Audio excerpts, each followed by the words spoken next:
And now, the second week of a brand new feature here on AEW Dark. A chance to learn more about our emerging talent. It's called Undesirable to Undeniable.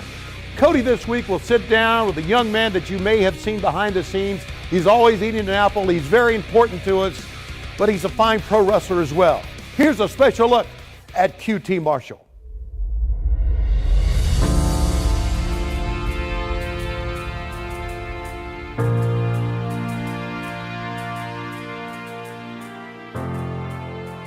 So this is a special from Undesirable to Undeniable. We are here with a man of many names. I know him as Q.T. Marshall, and he's also known as Michael Kulari. Q.T., I'll just give you the broad strokes, was a guy I met at Ring of Honor and did a lot of work backstage and was super friendly, and I like super friendly and super approachable and persistent. And then at All In, Q.T. stepped up to the plate and was one of the guys who helped produce All In for us.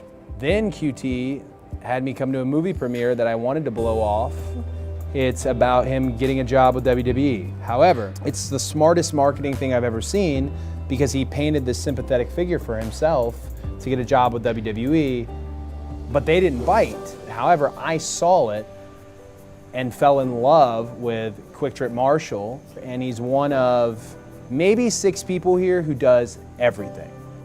Go ahead and tell me at one point, it can be in your career, in your life, where you felt undesirable. So I paid for a tryout with Ring of Honor Wrestling. I was told I was undeniable, and I was offered a job on the spot. For some reason, when I showed up, I was automatically undesirable. The locker room didn't like me. They looked at me as someone with a good physique. They had me immediately cutting promos on the world champion. It wasn't a good look, and at 26, I didn't know any better.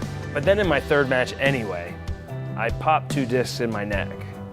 And I never told anybody. I just continued to suck it up. It just wasn't a good time in my life.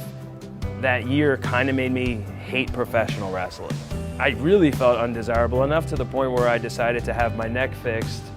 Now I have 6 screws in it, and we decided that we were just gonna stop with the wrestling altogether. What did you do to overcome feeling undesirable? I never went all in on myself. I always had a good job because I never wanted anyone else to think like, oh, that guy's a loser. He's living in his car being a wrestler.